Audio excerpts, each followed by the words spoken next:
Hey, it's Eric. It's July 21, 2017. I thought it would be fun if I recorded myself practicing today, and then I'll edit highlights for anybody who might be interested. I've been to the gym. I've kind of like, my sweat is dried. I am so anxious to play the cello. I haven't taken a shower yet. So I'm gonna do some warming up on the cello and a little bit of practicing before I shower and change. I find that it's working for me right now. Practice about 45 to 50 minutes and then take a break.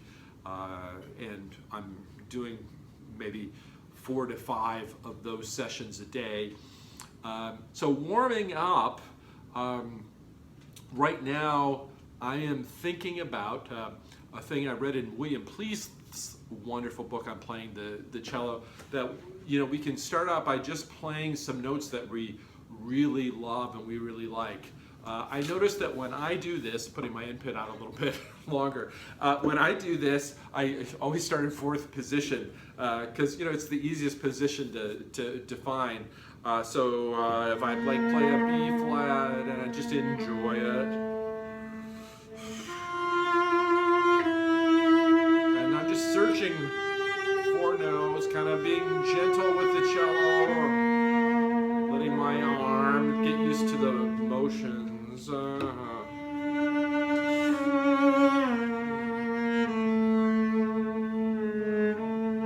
This seems to be turning into a kind of minor thing, isn't it?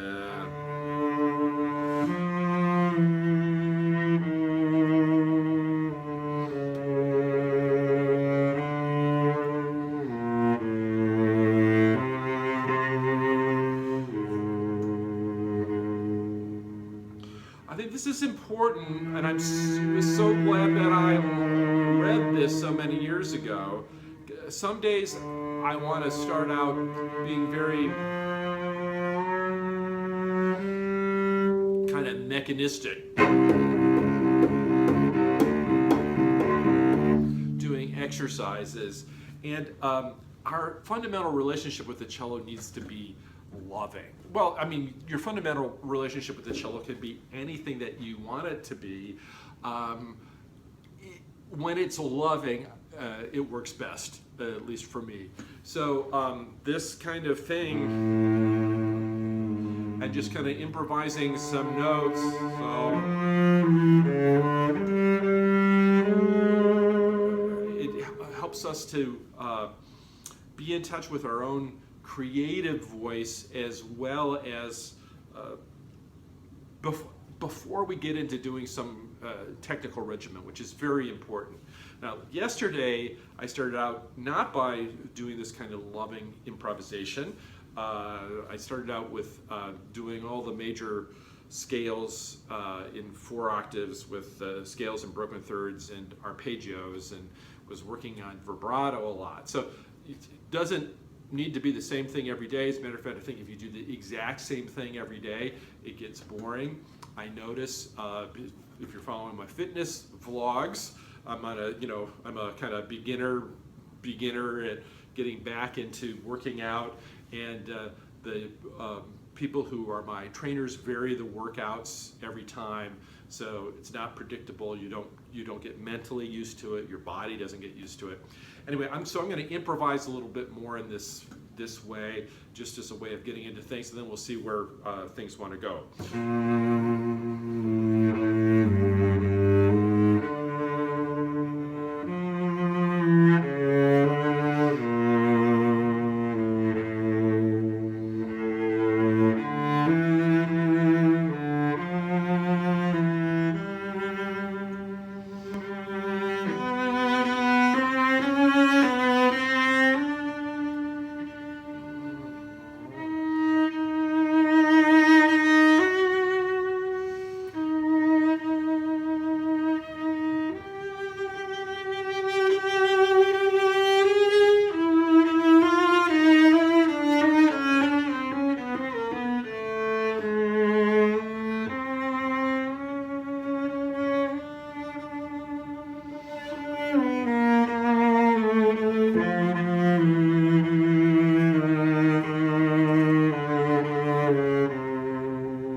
So I noticed, I'm starting to go around to different places. It was starting to turn into a kind of shifting exercise. And what I find when I improvise is that I'll start out and it's kind of like music that's flowing, and then I may be starting to play around with a particular technique. So this is definitely an improv warm-up. Now, if you are not comfortable going around to a lot of different positions yet, and remember that wherever we are in our journey, it's not like, how do I say this? When my students say, I can't do this, I say, yeah, you can't do this yet, and we're going to work together so that you can do that. So remember that yourself. If you get frustrated, you're going to get to where you want to go eventually, as long as you're committed to doing it and you do the practicing and you get the right input from your own teacher. And I mean, my gosh, there are so many wonderful people who've made videos on cello playing. Anyway, so improv warm-up, you can do this like in first position.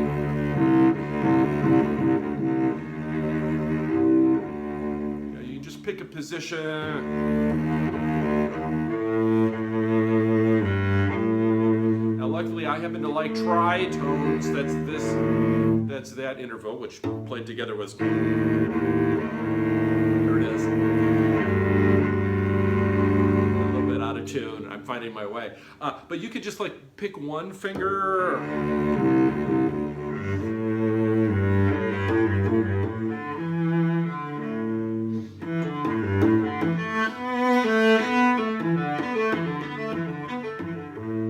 And just play around.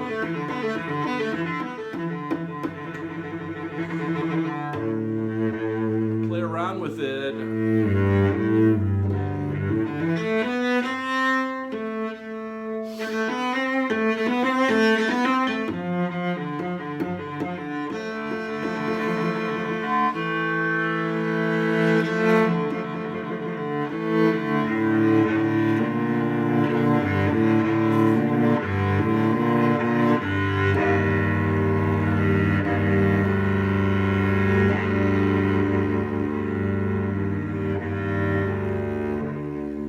So now I've gotten into doing 1 and 2, and everything's been kind of long, and I'm starting to feel like I want a little change up. So I'm gonna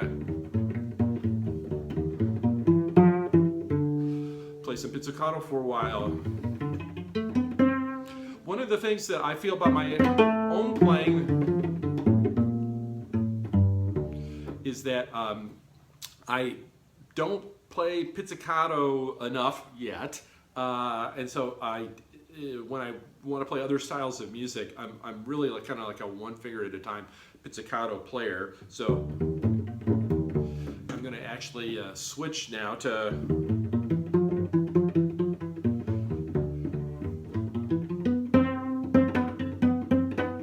just work on the alternating.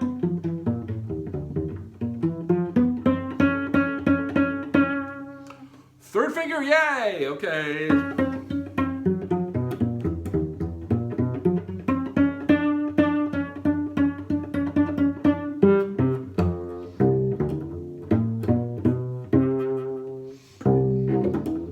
Now I'm working some little finger percussion there. That's kind of fun. And we've been talking, if you're in the Apprentice Cello Club or you've been watching my videos where I'm talking about first position etudes, about the necessity to have the fingers be rounded a lot of the time, especially when you're not doing a really intensely wide vibrato. That's a whole different way of using your hand. So one of the things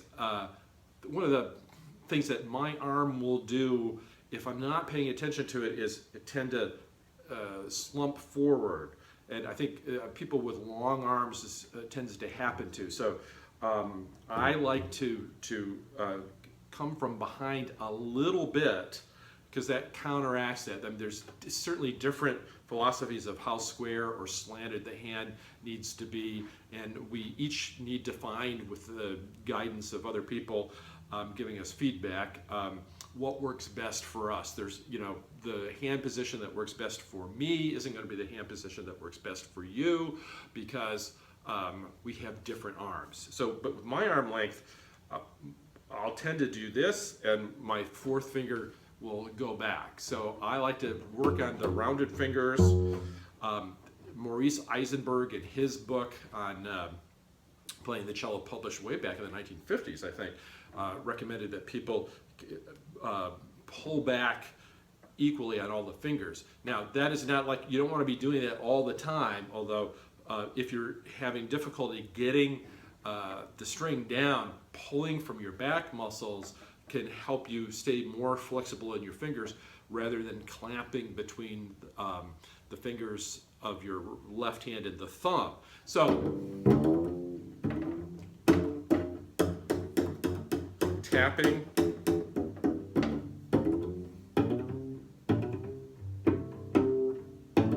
Is fun.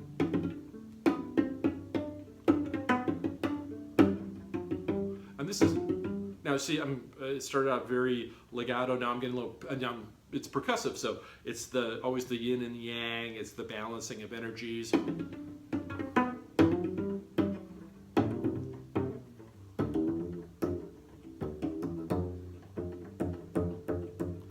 I really find when, you know, when I have this slight bit of angle for me, and I think of if I imagine that my fourth finger is pointing towards the bridge a little bit, helps to counteract that tendency for this to happen and for it to get flat. Now, what I was just doing, for me, there's one of those wonderful videos of Janos Starker where he's talking about knowing all the different positions, and he's demonstrating, I think he does,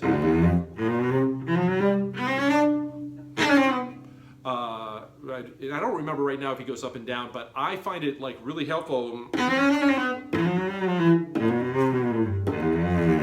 And then you take another position. You can go up chromatically.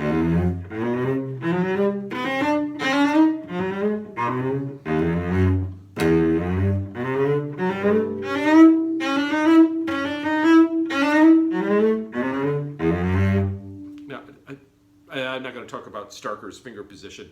Leave that to people more expert with it. When I do this, I'm working not only to have some percussion of the fingers, that tap, tap, tap, tap, tap. A lot of times we call that finger articulation, but I also am shifting, I'm rolling the weight of my hand from the first finger to the fourth finger. That having the weight of the arm on the finger with which you're playing is so important. It's one of the keys to not being tight and having to muscle everything with the cello. So my weight's on the first finger, and I'm just turning my forearm a little bit and shifting that weight from finger to finger. So, and I find this really helpful for that.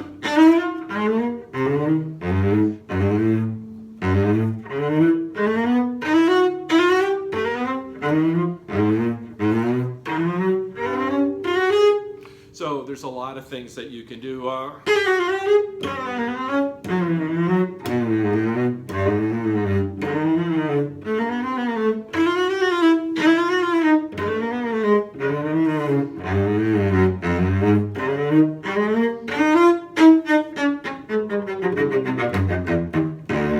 Now, I get tired of doing it just like the same way all the time. Sometimes that's good to do, but I'm going to kind of play focal.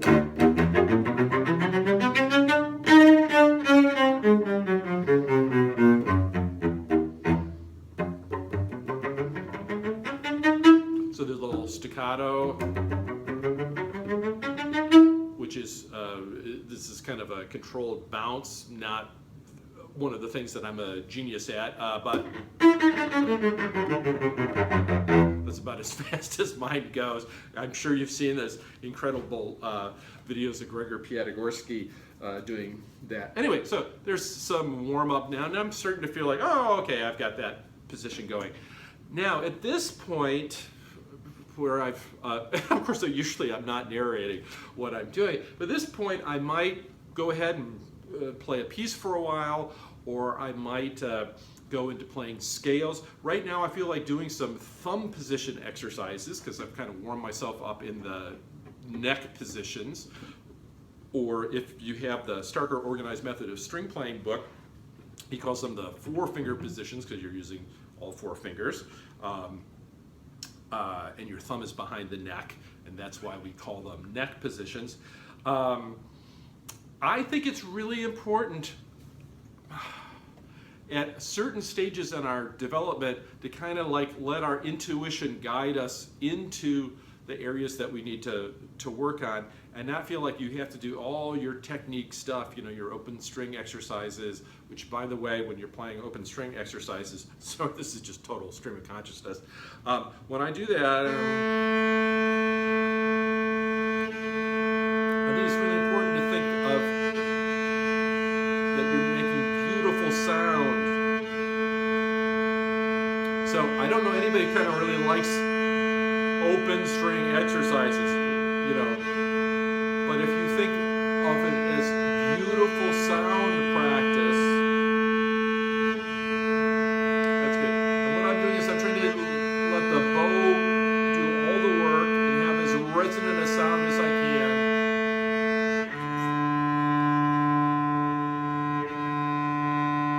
I'm not adding a lot of or any conscious arm weight to that because I'd like to see what just the bow can do in and of itself.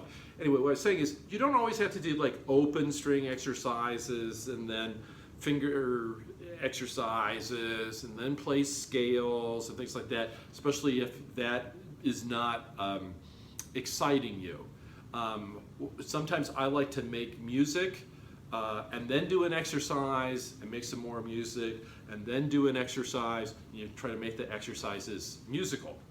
So I was going to be playing the Arpeggione Sonata in a couple weeks, but we changed the program to be mostly transcriptions, new transcriptions of Schubert songs and Korngold songs and arias.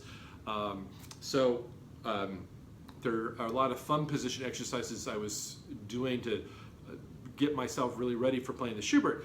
I have decided to play the Bach 6th Suite in church, or the first movement and the last movement in church on Sunday, and so I'm like wanting to do thumb position exercises in the positions that one encounters in that particular suite. So one of them is the position, thumb position here, where your thumb is on A and E, or, you know, if you're not doing this, where my thumb is. So I'm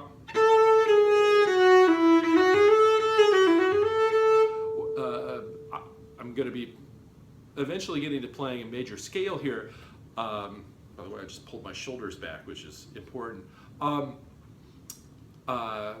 There is a thing in doing thumb position where there are like 4 basic patterns that come up a lot when we're playing a thumb position. One is what is often called the major pattern, or the major tetrachord.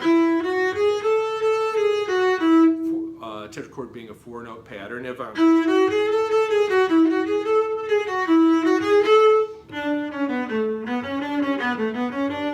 and if you have major tetrachords on adjacent strings, you get a major scale. Now, if I do it, if I do this, or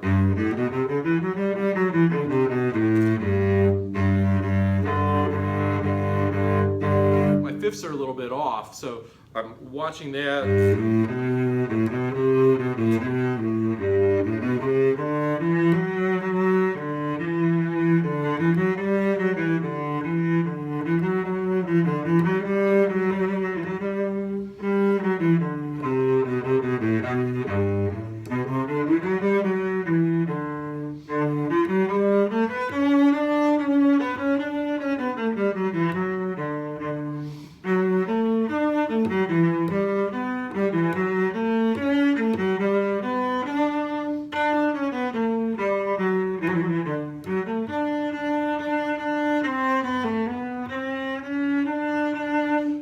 started to move around with my second finger a little bit. So, you know, I'm just kind of jumping around. I want to say in A major, I would combine different finger spacings, and on the D string, I'd be using a whole tone finger spacing. So I would get that, and same thing here, and I'm just leaving my thumb on D, so.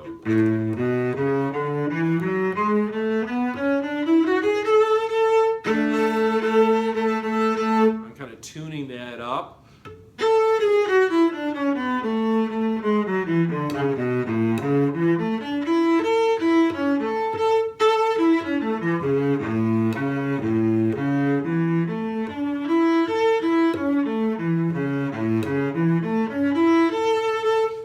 Familiar there. Okay, so I said that there were 4 basic patterns. One is the major, one is whole tone, which of course is there's a whole tone or geez, do y'all in England have some weird name for whole steps or whole tones? I know with your quavers and semi-quavers and semi-quavers, I always get confused by that. Anyway, so that's all whole steps. So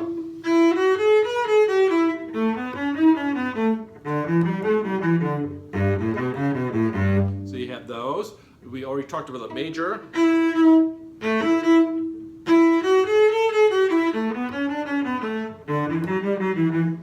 Whoops. There's also minor.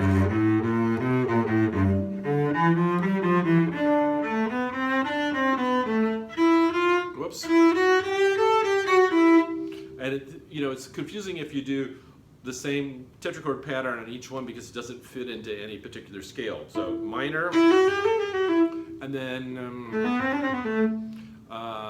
finally we have also, if you get 2 minors, that's a Dorian scale. The Phrygian, where you have a half step between thumb and 1, and then whole step is between 1 and 2 and 2 and 3.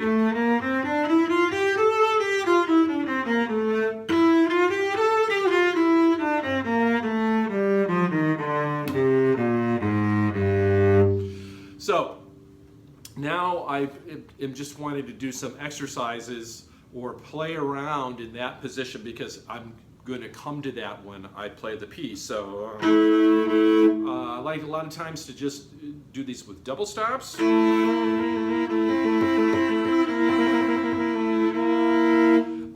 If you have the Starker Organized Method of String Playing book, you see that he has very methodical combinations of all different fingers alternating, and suggest that we do that in every position.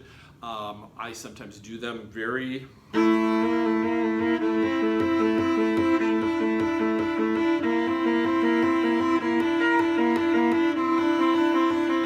regularly. Today I'm kind of like, I don't want to just be regimented. Regimentation is important sometimes. So today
so now I've explored playing in this position on the A string and the D string in a creative way, and I often find that that is very powerful for me because I'm actually hearing and listening to the notes. I'm imagining them before I play them in a way that doesn't always happen if I'm doing things just as a finger exercise. So we all have to find the right balance, and of course when we're first learning a particular technique, sometimes it's very good to do it very carefully. I'm at a point where it helps me, where I am in my journey and ongoing development as a cellist, to improvise. Now, one of the things that I tend to do, or I've tended to do for a lot of my life, is just kind of work on thumb position on the A string or the A string and the D string. So I'm right now, these days, I'm trying to really do it a lot on all the strings. So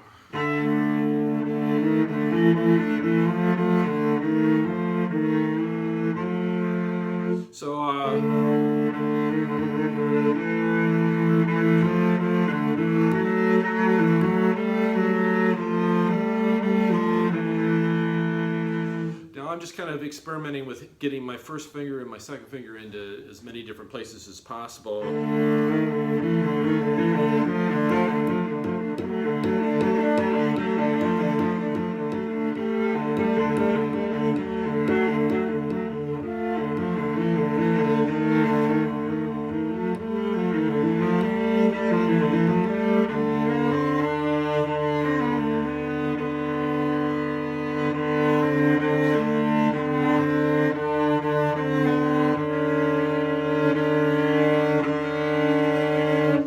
To love major sevenths like that.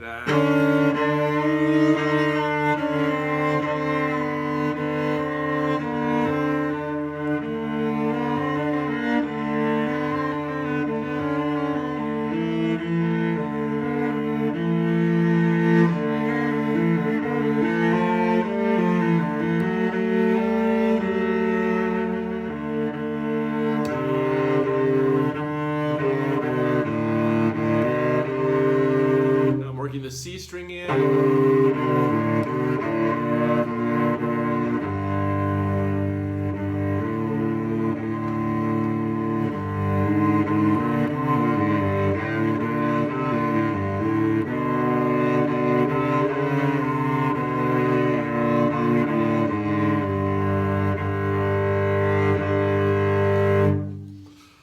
Okay, so now I've kind of explored that.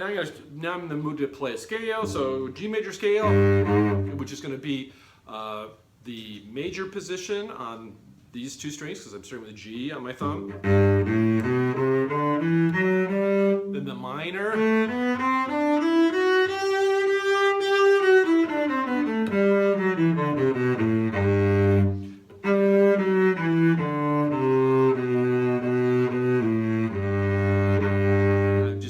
Adjust the intonation as I go. A lot of times I'll play with a tuner playing a drone once I'm in a particular key, and that's very helpful. I'll maybe later today when I practice, I'll talk about doing that.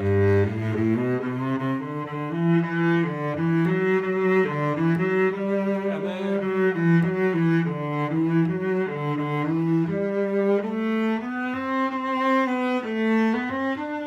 if I improvise on this scale, it's just a lot more fun than just, oh, I have to get it right.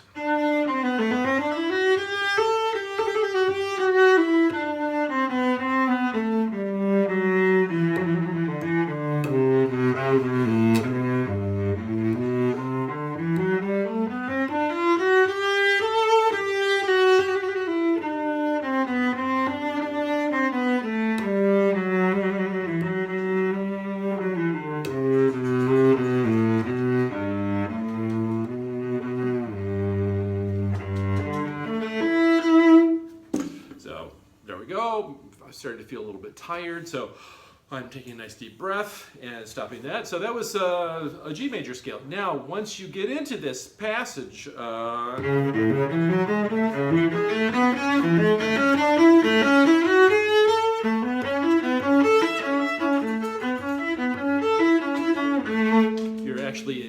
major, so I'm going to play a major scale, which I talked about before, and here I'm going to do it so that my thumb, not my thumb, this is my third finger. I am getting tired, so I'll stop soon. My third finger is going to be on A, on the A string, so my first finger is on the C string will be on A, and here again I'm in that whole tone spacing. That sucked. And I'm not going to play there in this particular passage, but I want to get really good at playing this cross section of the fingerboard. And in this idea of really learning a position is something I learned, when I was 15, and Gary Hoffman, who was my teacher for a year, I think. I was a sophomore in high school. He was a senior in high school. He was taking lessons with Janos Starker. We both lived in the Tampa Bay area, and he was a child prodigy and just is extraordinary a person and musician then, as I'm sure he is now. I haven't seen him in a long time. Anyway, our parents knew each other, and he was flying up like once or twice a month to Bloomington, Indiana, to take lessons with Mr. Starker. So he introduced me to the organized method of string playing and this idea of learning positions. In my own teaching, I talk about this as the latitudes of the map that we develop in our mind of the fingerboard. So I just want to get good at this whole position.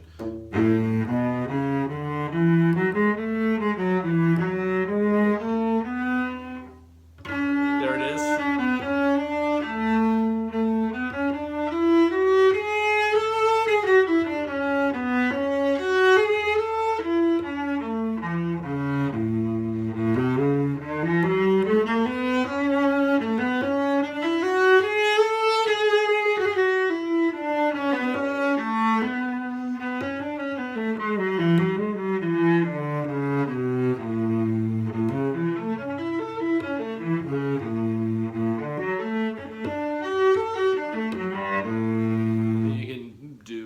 Arpeggios in there. Anyway, so double stops, scales across are very helpful. So now let's see, we could put the A, if we're in A major, is there any other way to really do this in that position? I'm sure there is. So let's say that well, let's see. If we're staying in this position, the A is always going to be on the third finger here, unless I go into another position. So anyway, having done that, and this is the last thing I'll do for now, when I get to that passage, I ought to be comfortable going up there and not have to spend so much time working out the details of those fingering. So it starts out, as you know,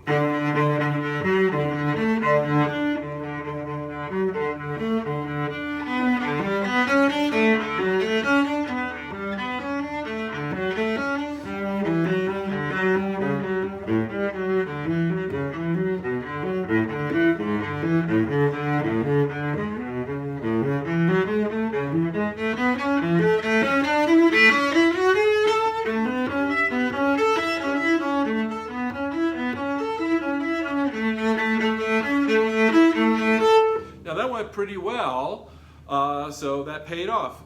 I will also practice it later on with a tuner, I'm sure.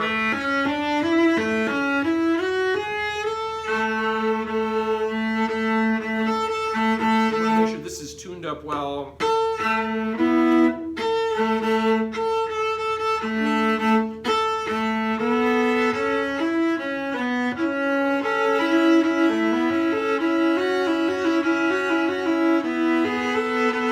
Get those combinations of fingers.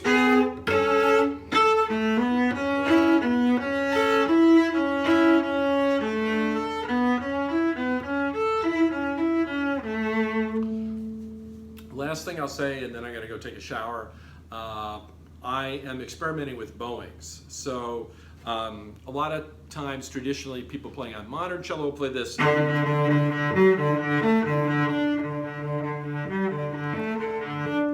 echo in the second measure in slur. That works really well. I've been enjoying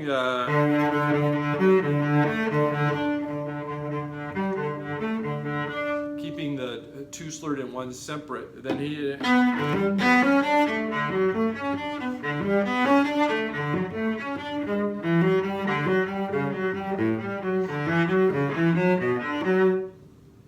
and not homogenizing the bowing quite so much. So I'm going to be taking another look at the score. Nice thing about playing in church, or, you know, and we've talked about this, that if you need incentive to practice, set up somewhere to play, I feel like free to experiment with the bowings and not have to be like totally historically correct or follow anybody else's particular path. And a lot of times at this point in my life as a cellist, when I sit down to perform something, it will come out a little bit differently. Well, this has always been the case with me. It comes out differently than I've ever played it before. There's something about playing for an audience where there's that chemistry, and I get ideas and things that haven't happened before. So right now I feel like, well, I've done some work. This is my kind of good introduction to the cello for the day. I'm getting a little bit mentally fatigued, so I am going to go have my shower, have some lunch, and then I'll come back and practice some more later.